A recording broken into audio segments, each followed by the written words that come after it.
In your, I saw you give a speech back in June at the Ron Paul Institute for Peace and Prosperity. Wonderful speech.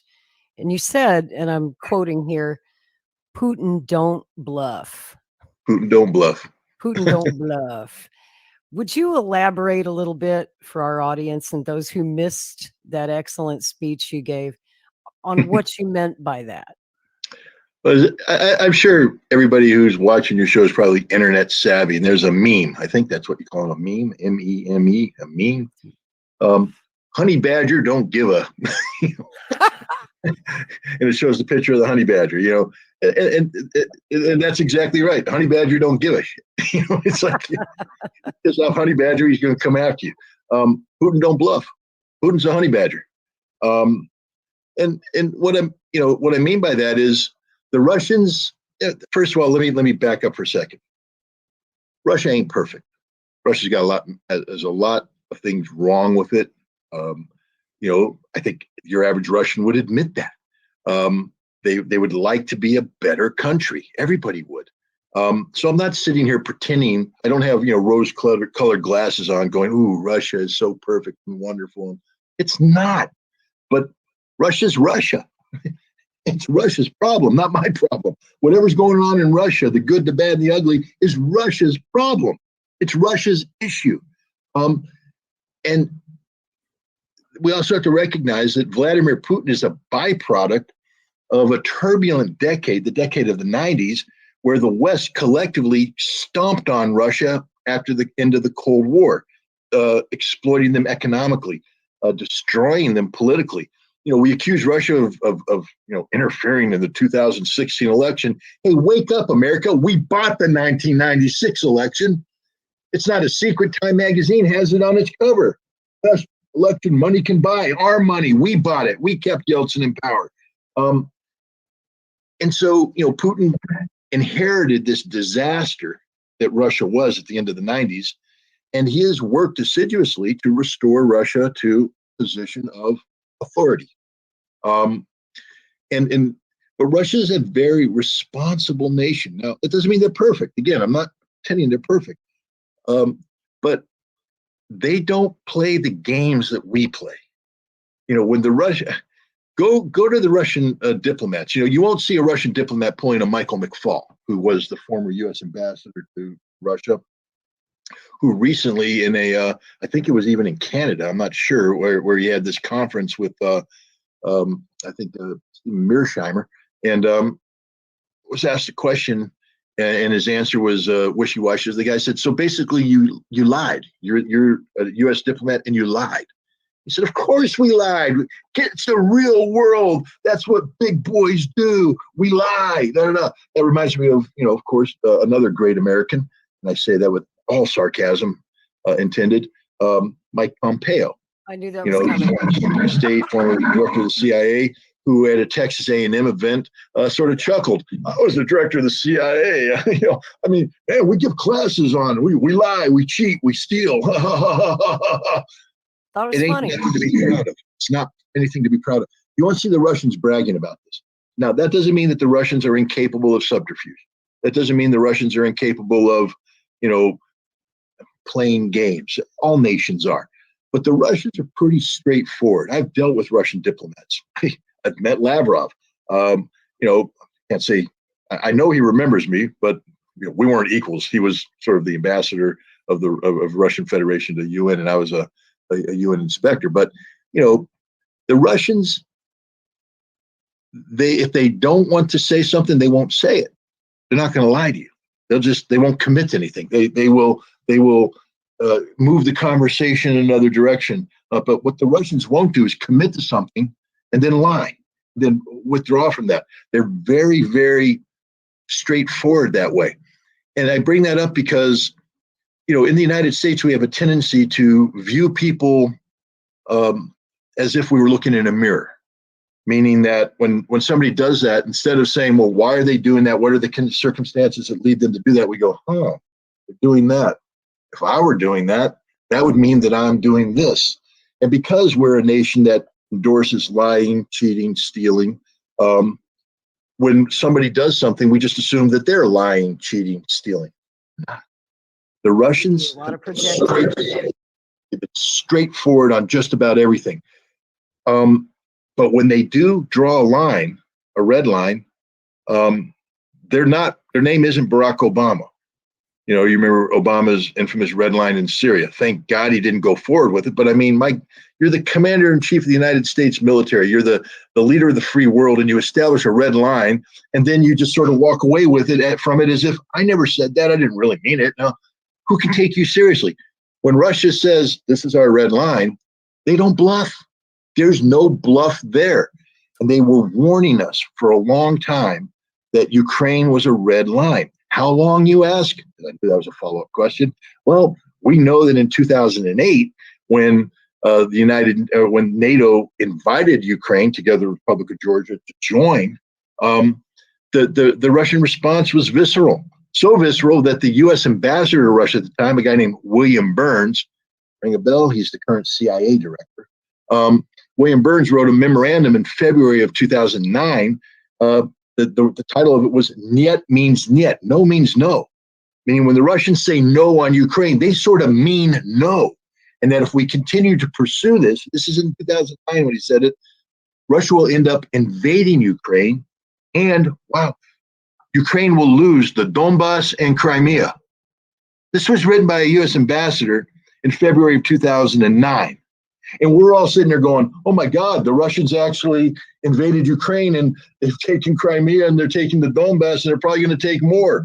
Oh, those sneaky, sneaky Russians. Ain't nothing sneaky about the Russians, man. They've been broadcasting the consequences of our efforts to bring Ukraine into the NATO umbrella for, more than a decade. Russia don't bluff. Putin don't bluff. And, it's just the way it is. Honey Badger don't give a shit. Am I allowed to say that? I'm sorry. I don't know if I'm say whatever you want. I apologize. You wrote just up today on RT, you have a new op-ed, and I'm just going to let you talk about it because I'll probably slaughter the name and pronounce it incorrectly. Trust me. Tell us about your I had to use spell check to write it properly, and my Russian stinks, but you're talking about the Zaporizhzhia nuclear power. Zaporizhzhia. Thank you. Yeah. Yes. Look,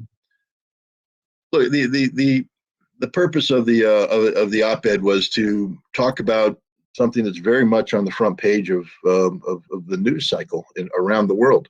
But the news you read in the West or you see on TV, it's an amazing narrative. Russia attacked the Zaporizhzhia nuclear power plant, and in doing so, Russia almost cut off power to the plant, which could lead to a Chernobyl-type disaster. And why would the Russians are horrible people? Well, the first thing that comes to mind when anybody with any knowledge, you say, well, wait a minute. Didn't Russia occupy the Zaporizhzhia plant in March 3rd, I believe it was? And they're still there. They still control it. So what you're saying is that Russia attacked Russia. I mean, so we just start off with that premise. So to buy into whatever's going to come, and there's a lot left to come, we have to accept straight up that Russia attacked itself. All right. So now we know how absurd this is. We know that Russia didn't attack itself. We know that Ukraine attacked it. We know that Tony Blinken on August 1st predicted this or set the precursor in motion by talking about Russia's presence in this factory and how its presence endangered global security because, artillery and mortars and missiles were being fired around it by the Russians, and it could lead to a dangerous situation. Why is this of concern? Ukraine is losing the war. We have to start off with that, just truism. They've lost the war. I mean, we're at the point now where, in World War II, I think after the Battle of Kursk in 1943, almost everybody, German, Soviet, everybody knew that Germany had lost the war, that there was nothing that Germany could do to win the war. It was going to be a long, grueling fight. There's a lot of fight left in Germany, but they had lost all strategic initiative. They were never going to regain it. It was just going to be one giant bloody retreat after that. Well, that Ukraine reached that point when the city of Mariupol fell back in May. We're at the point now where the Russians have won this war. There's nothing Ukraine can do to stop this. There's nothing NATO can do to stop this. It's just going to be a long, bloody struggle. But Ukraine is desperate because Ukraine needs to create the perception of the possibility of victory, not the imminent probability of victory, meaning, Ukraine already tried that one. You remember, I don't know if you've been following the news. We got 1 million men. We got 1 million man armies coming up. We're going to march straight. We're going to take Kiev, take Crimea, because we're Ukrainian, Slav Ukraina. And then the guys said, well, you guys didn't really believe that when they said it, did you? There's not going to be any Ukrainian offensive. They don't have any military left. It's gone, finished. They're so desperate. They're sending guys that are old and out of shape to the front lines. Every time I see pictures from the front lines now, there are all these gray-haired guys who are clearly not battle ready. No, they're scraping the bottom of the barrel, but they're desperate. So what Ukraine's trying to do right now is exploit. I don't want to say global ignorance, because there's nobody who believes the narrative that Russia attacked Russia. There's no one that believes this narrative. America doesn't believe this narrative. I can tell you that for certain, because as a former intelligence officer, I know what we can collect. And I know how we use intelligence. You remember when we told the story about the Russian delegation that went to Kashan airfield back in early July and saw the drones? Well, we just released top secret satellite photographs, declassified it to prove our point, saying, here's the Russian delegation, here's the Iranian drones. See, we're telling the truth about this. Okay, nice. You remember the Cuban Missile Crisis? I can't say remember it, but I mean, we studied it in history. Well, I was born, but I couldn't remember it. But my point is, when we wanted to prove the point of, back up our allegation that Russia had put missiles on Cuba, we went to the UN and we put photographs up there and said, there they are, the missiles in Cuba. Boom. In the 1980s, when Russia shot down the Korean airliner, we wanted to prove that Russia did it, that it was intentional. So we released the audio tape of the Russian pilot shooting down the airplane. So now we're trying to make this big stink that Russia fired missiles on.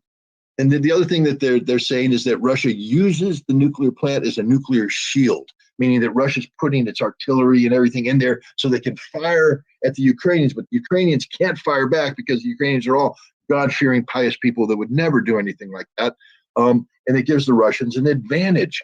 Okay, if you're going to say this, release the photo. Show me the photograph of the power plant with Russian tanks dug into it. Show me the photo of the power plant with Russian artillery firing from it. Show me the radar data, man, we got it in droves, that shows the trajectory of the Russian missiles as they are launched and they land on the power plant. Show me this.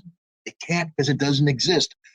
What they could show us is from the radar that the Ukrainians fired the missiles. They could show us that from the photographs that the Ukrainians fired the missiles. We have all the evidence in the world that Ukraine fired it. And we know this because we told them to fire it. Anthony Blinken on 1 August basically set in motion events that led to the 5 August attack, so that we now have this diplomatic offensive against Russia that says, oh, you're a threat to international peace and security. You have to let international peacekeepers take control of the nuclear facility. And Russia said, well, we won't agree with that, but we will let IAEA, International Atomic Energy inspectors, come in and inspect. Ukraine goes, no. We don't want that, because God forbid if you let UN inspectors in, they might learn the truth, that the plant wasn't attacked by Russia. It was attacked by Ukraine. And that actually the Russians are doing a pretty darn good job of managing the plant safely, as long as Ukrainian missiles don't land on it. So the Ukrainians don't want that. They will only allow international inspectors in once the plant has been turned over to non-Russian authorities and the Russians have been kicked out. So this is basically Ukraine and the United States creating a fake crisis to achieve through diplomacy and coercion what the Ukrainian military can't achieve through military force. That is to push the Russians back. The Russians aren't having any of it. I mean, again, the honey badger don't give a you know what. The Russians, they're at the United Nations. They're saying this, but I don't think there's a single Russian diplomat, general, politician who's losing any sleep over this stupid game being played by Ukraine in the West. None whatsoever. Honey Badger don't give a you know what.